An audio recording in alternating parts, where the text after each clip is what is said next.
At 2:47 on the afternoon of June 14th, 1944, First Lieutenant Robert Mack McAllister of the United States Army's Prisoner of War Processing Division stood on the sun-bleached platform of the Fort Worth Rail Depot, watching a cattle car roll to a stop. He was 31 years old, a third-generation Texan whose grandfather had driven longhorns up the Chisholm Trail. The metals screeched against metal. Dust rose in copper clouds. The temperature hovered at 104 degrees Fahrenheit. Inside that car were 23 German prisoners of war. Mack wiped sweat from his forehead with the back of his hand. He had processed 214 POWs in the past 8 weeks. Most were Wehrmacht conscripts captured in North Africa or Sicily, exhausted, malnourished, grateful to be alive. They had never seen the American interior, and they couldn't believe they were being fed 3 meals a day. But these 23 were different. Through the narrow ventilation slats, Mack could see eyes watching him, calculating, afraid. These weren't frontline infantry. They were Luftwaffe ground crew, captured when Patton's Third Army overran an airfield outside Metz. Mechanics, radio operators, one flight instructor. The intelligence report in Mack's clipboard said they had been told, repeatedly, that American soldiers were savages who tortured prisoners. The box car door slid open. Heat poured out like liquid. The smell hit Mack first. Unwashed bodies, urine, fear. 23 men stood pressed against the walls, blinking in the sudden Texas sunlight. Their gray-green uniforms were dark with sweat. Their faces were hollow. The oldest looked 50, and the youngest couldn't have been more than 19. Mack stepped forward. His shadow fell across the threshold. "Gentlemen," he said in textbook German, learned at the Army Language School in Monterey, "welcome to Texas. You will not be harmed. You will be fed. You will be treated according to the Geneva Convention. Please exit the car slowly." No one moved. Mack tried again. "I said you will not be harmed." A man in the back, tall, thin, a sergeant's insignia still visible on his collar, spoke. His voice was hoarse. "You are taking us to be shot." Mack had heard this before. "If we wanted to shoot you," he said calmly, "we would have done it in France. We didn't bring you 4,000 miles across the Atlantic Ocean to shoot you in Texas. Now please, get down. There's water, cold water." At the word water, something shifted. The one man stepped forward, then another. They descended the wooden ramp like men walking to the gallows, shoulders hunched, eyes on the ground, expecting violence at every moment. They had never seen anything like Fort Worth, Texas. The rail depot stretched across 3 acres. Beyond it, the city rose in brick and glass, buildings 6, 7, 8 stories tall. Cars moved on paved streets. Women in summer dresses walked with shopping bags. In the distance, oil derricks pumped rhythmically against a sky so blue it hurt to look at. One prisoner stopped on the platform and stared. "Das ist unmöglich," he whispered. "Impossible." Mack followed his gaze. To a German who had spent the last 4 years in a Europe shattered by bombs, this was incomprehensible. No rubble, no craters, no burned-out buildings, just a city functioning as if war were something happening on another planet. "This way," Mack said. He led them to a processing tent where army medics waited. The Germans flinched when they saw the medical instruments. Mack understood. Goebbels' propaganda ministry had spent years telling them that Americans experimented on prisoners, that Jewish doctors worked for the U.S. military, that torture was official policy. "They're checking for typhus and tuberculosis," Mack explained. "Standard procedure. You'll be given clean clothes, hot showers, a meal." The tall sergeant, Mack would later learn his name was Feldwebel Ernst Müller, age 29 from Leipzig, looked at him with undisguised suspicion. And then, Mac said, you go to a camp. To die. Mac shook his head. To work, if you're willing. Now, the Geneva Convention allows prisoner labor for non-military purposes. Texas has a labor shortage. Ranches need hands. Farms need help. You'll be paid 80 cents a day in camp scrip. You can buy cigarettes, toiletries, writing paper. Muller's jaw tightened. You expect us to believe this? I don't expect anything, Mac replied. I'm telling you what's going to happen. You can believe it or not. But in about 2 hours, you're going to be sitting in a mess hall eating steak and potatoes, and you're going to start believing it real fast. The medical checks took 40 minutes. Mac watched the Germans' faces as they were examined. Not with cruelty, not with hatred, but with the detached professionalism of doctors doing a job. They couldn't believe it. They kept waiting for the moment when the masks would drop, or when the real treatment would begin. It never came. At 5:15 p.m., they were led to a mess hall. Long tables, metal trays, servers behind a counter. The smell of frying meat filled the air. Mac stood at the entrance and watched 23 German prisoners of war receive portions of food that exceeded the daily rations of most Wehrmacht soldiers on the Eastern Front. Steak, mashed potatoes, green beans, bread, butter, coffee, pie. One man started crying. He was 47 years old, a former school teacher from Bavaria. He held the tray with both hands and stared at it as if it might vanish. This was only the beginning. To understand what happened next, you must understand the scale of America's prisoner of war system in 1944. By June of that year, as the United States held over 371,000 Axis prisoners on American soil, the number would reach 425,000 by war's end. Germans, Italians, a handful of Japanese. They were housed in more than 500 camps scattered across 46 states, from Maine to California, from Washington to Florida. But the highest concentration was in the South and Southwest, where the climate allowed year-round agricultural work and where labor shortages were most acute. Texas alone hosted 70,000 German POWs. They worked in cotton fields and cattle ranches. They picked crops and mended fences.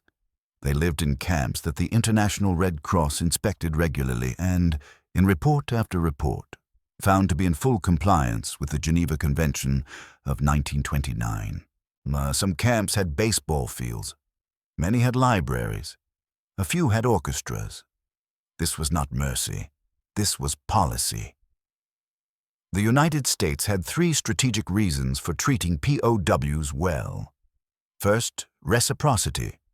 If America treated German prisoners humanely, Germany might treat American prisoners the same way. Second, propaganda. Images of well-fed, well-treated German POWs undermined Nazi claims about American barbarism. Third, practicality. Cooperative prisoners were useful prisoners, and the American economy desperately needed labor with 16 million men in uniform. But policy and reality do not always align. And what happened on the ranches of West Texas went far beyond official regulations. Lieutenant Robert McAllister had grown up on the Diamond M Ranch, 43 miles southeast of Amarillo. His father, James McAllister, ran 12,000 acres of grazing land with a crew that had dwindled from 28 hands in 1941 to 7 in 1944. The best workers had enlisted. The rest had taken factory jobs in Dallas or Houston where wages were higher. When the War Department announced that German POWs could be contracted for agricultural labor, ranchers across Texas submitted applications. The pay was 40 cents per day per prisoner, paid to the Army. The prisoners received half that amount in camp scrip. Ranchers had to provide transportation, supervision, and 1 meal per workday. In exchange, they got workers who couldn't quit, couldn't strike, and, if properly managed, could be remarkably skilled. James McAllister requested 8 prisoners. He received 6, including Ernst Muller. They arrived on June 21, 1944, 7 days after their arrival in Texas. And a stake-bed army truck rolled up the dirt road to the main ranch house at dawn. Mac McAllister stood on the porch next to his father, watching. The old man was 63, weathered as saddle leather, skeptical of anything that came from Washington. "They look like boys," James said. And they did. Muller was the oldest at 29. The youngest, a radio operator named Klaus Hartmann, was 22. They climbed down from the truck in their gray-green uniforms, now clean but worn thin. They carried nothing, no belongings, no tools, nothing but the clothes they wore. A sergeant from Camp Hearn, the main POW facility 90 miles south, handed Mac a clipboard. "Sign here for 6 prisoners, Lieutenant. They're assigned to you for 6 days a week, 8 hours a day, Sundays off, meals provided by the ranch.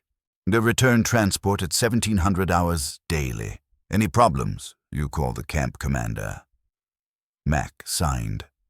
The truck drove away.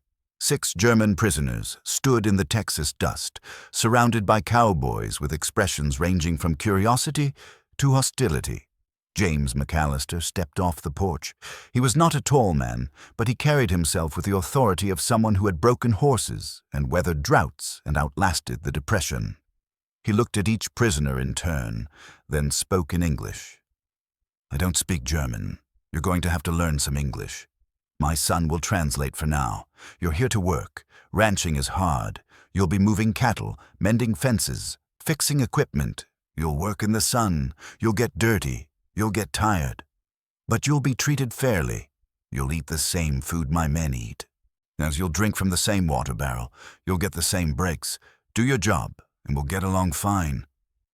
Cause trouble, and you go back to the camp." "Understood?" Mac translated. The prisoners nodded. James continued. "There's one more thing.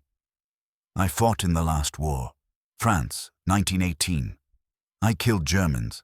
Some of you might have killed Americans. That's war, but that war is over for you. While you're on my land, you're workers, not enemies. I expect respect. You'll get respect back. Now let's get to work." What the Germans had never seen was American ranching at scale.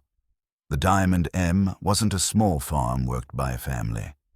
It was an industrial operation that required coordination, equipment, and a workforce that understood cattle, terrain, and weather.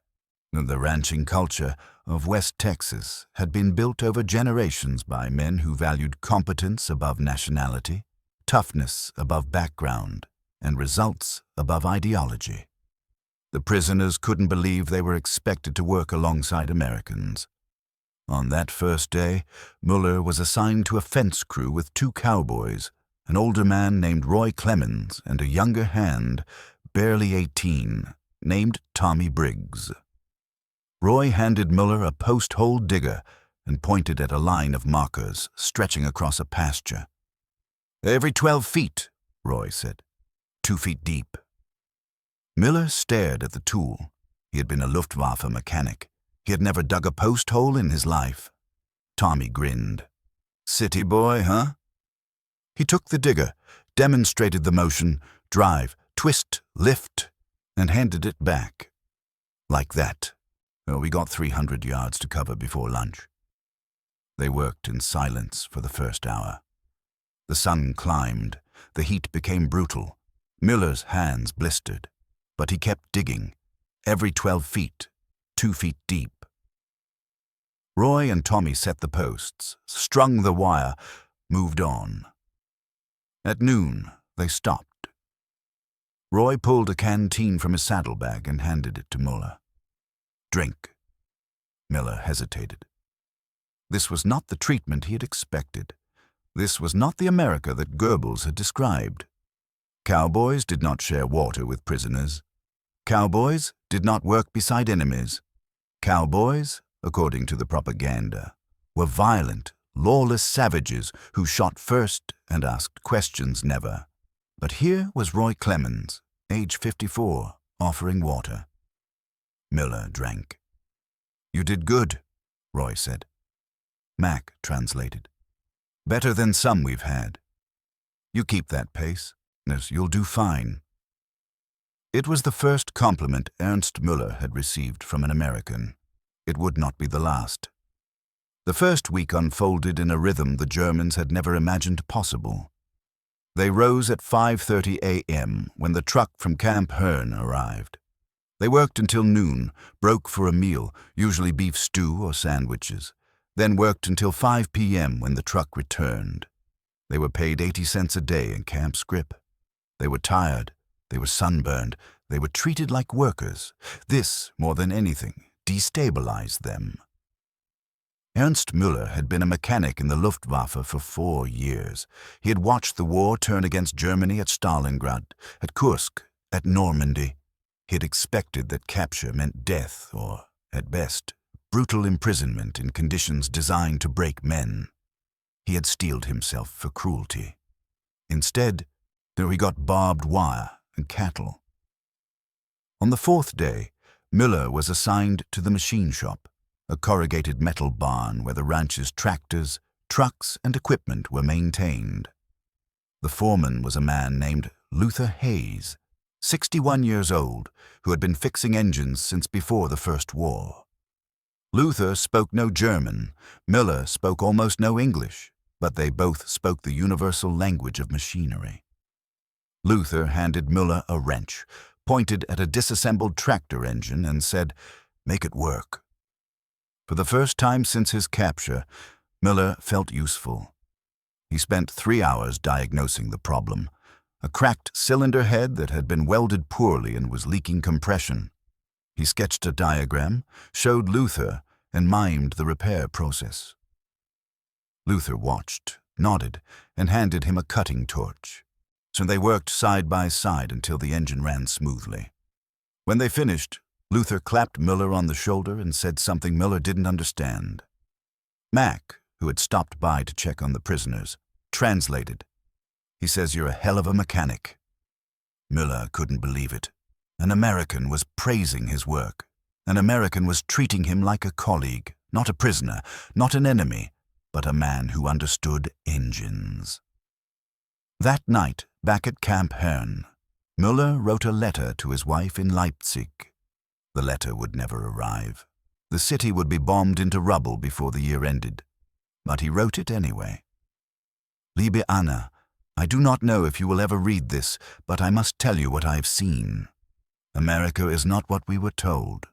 The people here are not monsters. They work hard. They treat us fairly. And I fixed an engine today, and the foreman thanked me. I do not understand this country." By the second week, the dynamic had shifted. The prisoners were no longer objects of suspicion. They were workers. They learned names. They picked up English phrases. Pass the wrench. Check the fence. Watch that bull. Break time. Communication became functional, then easy, then almost natural. Klaus Hartmann, the youngest prisoner, discovered he had a gift for horses. He had never ridden before, but something in his manner, gentle, patient, unafraid, made the animals trust him. Tommy Briggs started teaching him to ride, and within days Klaus was helping move cattle across pastures. "Kid's a natural," Tommy told Mac. "Better than half the boys I grew up with." Another prisoner, a man named Otto Becker, who had been an accountant before the war. They took over the ranch's record-keeping. James McAllister had always hated paperwork. Otto loved it. He organized receipts, tracked expenses, projected feed costs for the winter. James looked at the neat columns of numbers and said, "Damn, he's better at this than I am." The transformation was not universal. One prisoner, a former SS recruit named Franz Dietrich, refused to work. He stood in the truck bed every morning, arms crossed, and said nothing. He ate the food provided, drank the water, but contributed nothing. After 3 days, James McAllister pulled Mac aside. "That one? He's not working out." "I'll send him back to camp," Mac said. "No, let me talk to him first." James approached Dietrich that afternoon. Through Mac's translation, he said, "You don't have to like me. You don't have to like this country. But you're here, and you can work, or you can sit in that camp for the next 3 years doing nothing. Your choice. But I don't keep men on this ranch who don't pull their weight." Dietrich sneered. "I will not help the enemy." James nodded. "Fair enough. Mac, send him back." Dietrich was returned to Camp Hearn that evening. The other 5 prisoners never saw him again. What happened next scattered all their expectations. In late July, a flash flood hit the southern pasture. A dry creek bed became a torrent in minutes, trapping 80 head of cattle on the wrong side of the water. James called every available hand, his crew of 7 cowboys, the 5 prisoners, his son Mac, and they rode out at dusk to move the herd before the water rose further. The work was brutal. The cattle were panicked. The mud was knee-deep. Maybe the current was strong enough to pull a man off his feet. Roy Clemens's horse stumbled, and he went into the water. The current grabbed him. He couldn't swim. Ernst Müller didn't think. He just acted. He waded in, grabbed Roy by the collar, and hauled him to shallower water. Roy came up sputtering, coughing, alive. James McAllister watched this happen from 50 yards away. That night, after the cattle were moved and the men were back at the ranch house, James pulled Müller aside. Through Mac's translation, he said, "You saved Roy's life." Müller shrugged. "It was nothing." "It wasn't nothing," James said. "You didn't have to do that. You could have let him drown. No one would have blamed you, but you didn't. That tells me something about you." "What does it tell you?" Müller asked. James met his eyes. "That you're a good man, and when that war makes good men do things they wouldn't normally do. But it's over now. For you, at least." 2 days later, James made a decision that would have gotten him court-martialed if the army had found out. He invited the prisoners to eat dinner at the ranch house. The official rules were clear. Prisoners ate separately from American workers. They slept in barracks at the camp. They were transported to and from work. They were not guests. They were not friends. They were prisoners. But James McAllister had never been good at following rules he thought were stupid. That evening, after the day's work was done, he had the ranch cook prepare a meal for everyone. Cowboys, prisoners, his son Mac, the whole crew. Beef brisket, cornbread, beans, pie. They ate at long tables on the back porch while the sun set over the plains. Now Müller couldn't believe this was happening. He sat next to Roy Clemens, the man he had pulled from the water.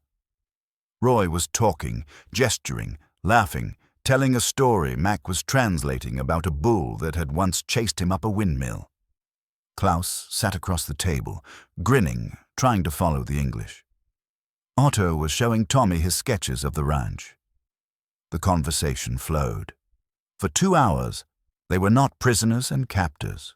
They were just men who worked together, ate together, shared the exhaustion of a hard day. That night marked a turning point. The prisoners had never seen Americans like this.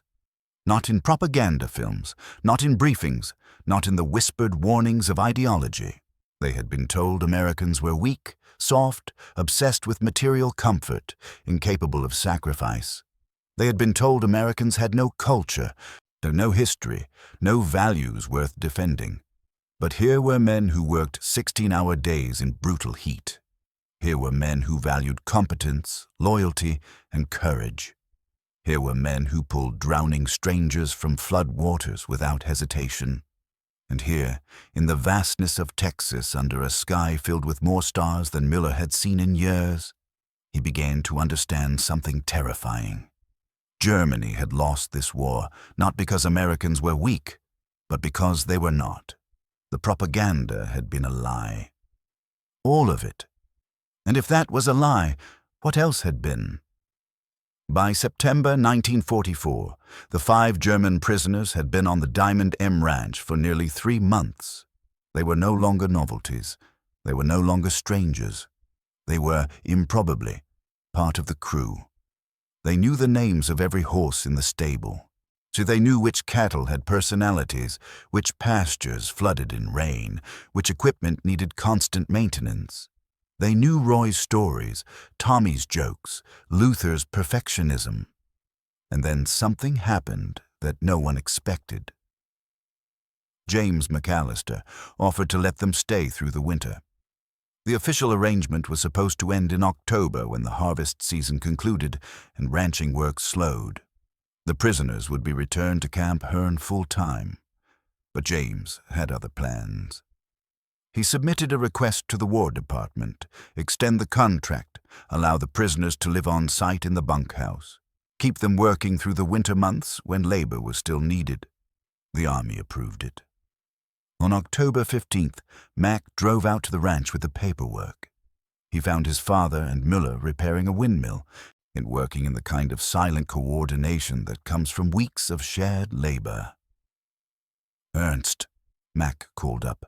"Can you come down?" Müller descended the ladder, wiping grease from his hands. Mac explained the situation.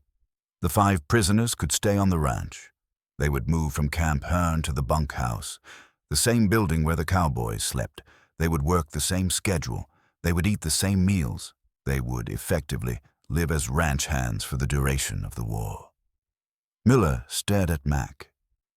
"You are serious?" "My father requested it. The Army said yes." "But why?" Müller asked. "Why would he do this?" Mac glanced at his father, then back at Müller. "Because you're good workers, and because he likes you, all of you." Ernst Müller, who had been a prisoner of war for 6 months, these who had crossed an ocean in a ship's hold, who had expected death or cruelty at every turn, who had been taught that Americans were his mortal enemies, stood in the dust of a Texas ranch and felt tears he couldn't suppress. "I do not know what to say," he managed. James, through Mac's translation, replied, "Say you'll keep showing up. That's all I need." The winter of 1944 to 1945 was unusually harsh in West Texas. Temperatures dropped below freezing for weeks at a time. Snow fell, not much, but enough to make work difficult. The cattle needed constant care. Pipes froze. Equipment broke. The men worked in layers of wool and canvas, their breath visible in the air, their hands chapped despite gloves. And through it all, 5 German prisoners lived in a bunkhouse with American cowboys. They played cards at night, and they listened to the radio. News of the war, always the war, the Allies advancing, Germany collapsing. The prisoners said little during these broadcasts. What could they say? Their country was being destroyed, their families were in danger, their futures were uncertain. But here, in this small corner of Texas, they had something unexpected: safety, purpose, and something close to friendship. Klaus Hartmann, who had never been away from Stuttgart before the war, told Mac one night, "I think I understand now why you fight. You fight for this, for places like this, for people like your father." "What did you fight for?" Mac asked. Klaus thought for a long time. "I do not know anymore. I thought I knew, but I think I was lied to." On May 8, 1945, Germany surrendered. The news came over the radio at 4 p.m., and James called everyone to the main house. Cowboys, prisoners, everyone. They stood in the living room and listened to the broadcast. President Truman's voice. Victory in Europe. The war was over. Ernst Müller sat on the couch and put his face in his hands. He had known it was coming. Everyone had known. But hearing it, officially, was something else. His country had been defeated. His city had been bombed. His family, if they were alive, were living in rubble. And he was in Texas. James McAllister sat down next to him. He didn't speak. He just sat there.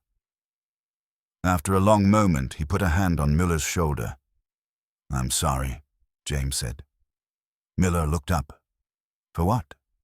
"For your country. For what's been lost. I know what it's like to lose a war. I saw what it did to Germany after the last one. I'm sorry you have to go through that." Miller couldn't believe this. An American, a man whose country had just won the greatest war in history, was offering condolences to a German prisoner. "You do not have to apologize," Miller said. "You did not start this."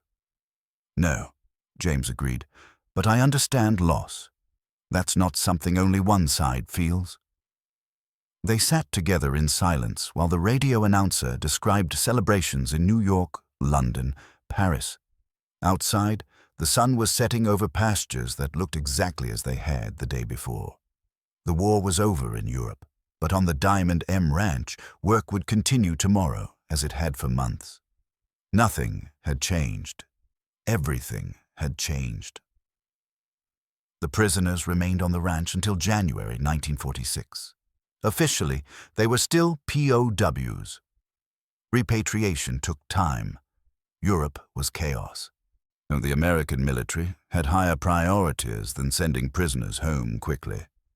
So the 5 Germans stayed in Texas, worked the ranch, and waited. During those months, something remarkable happened. They stopped being prisoners entirely. They became simply workers, men with jobs, routines, relationships. They had skills they had learned. They had a place, however temporary, where they belonged. Roy Clemens taught Klaus Hartmann to break horses. Luther Hayes taught Ernst Müller advanced welding techniques.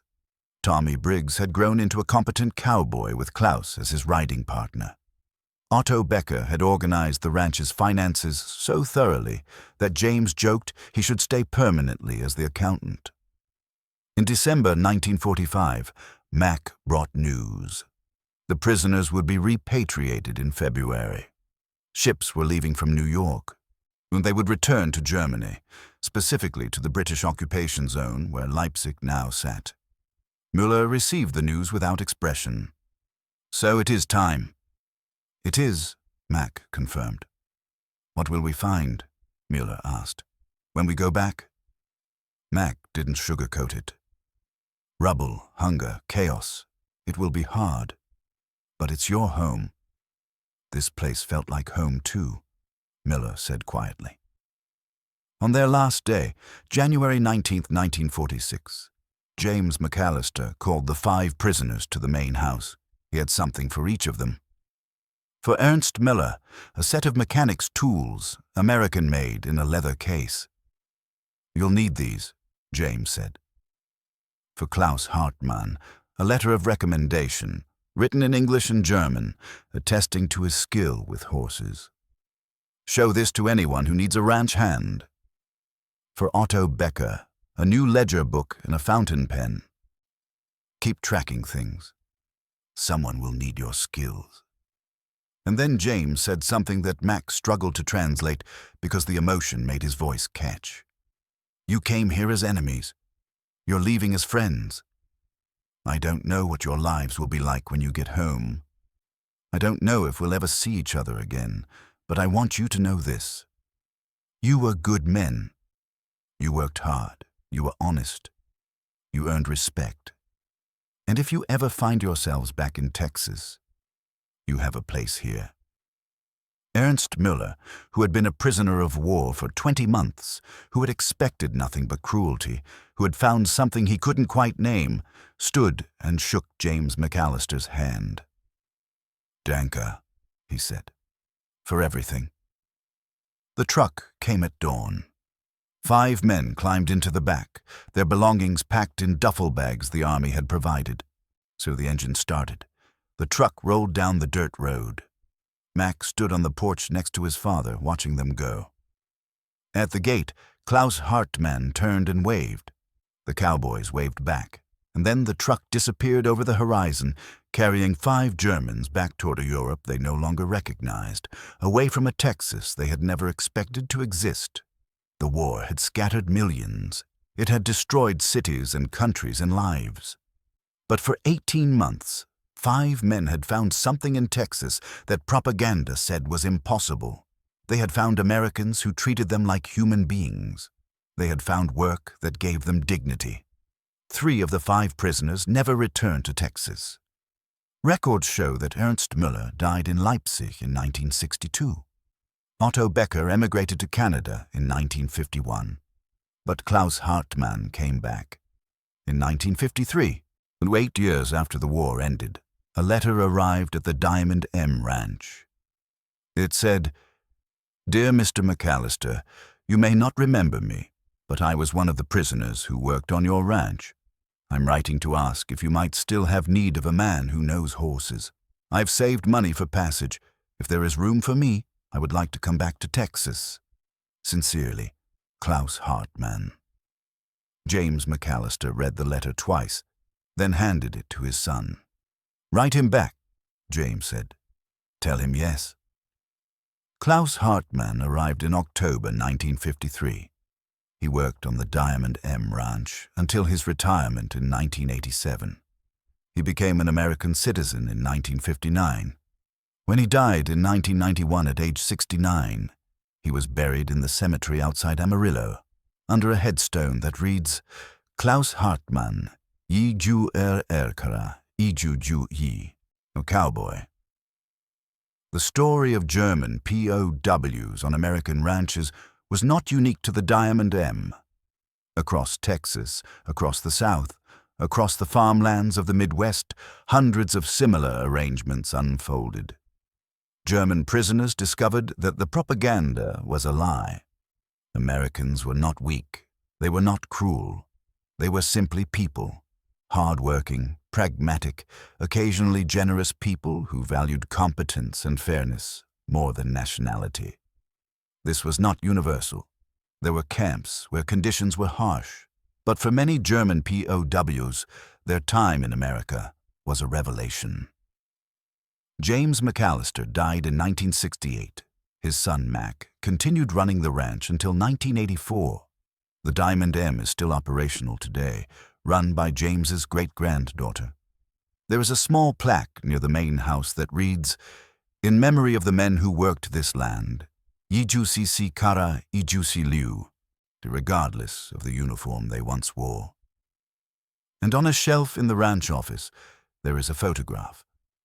5 German prisoners and 7 American cowboys, standing together in the Texas sun, squinting at the camera, looking like exactly what they were. Working men, tired and dusty, at the end of a long day. The war would end. Nations would rebuild. Alliances would shift. But the memory of those 18 months, when enemies became co-workers and prisoners became friends, would remain.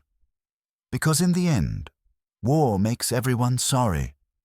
But it also sometimes makes people remember that enemies are just people we haven't met yet, and that peace begins not with treaties or surrenders, but with moments like this. A cowboy offering water to a German prisoner, a rancher inviting enemies to his table, and a young man from Stuttgart learning to ride horses in Texas, far from home, under a sky so wide it seemed to hold the whole world.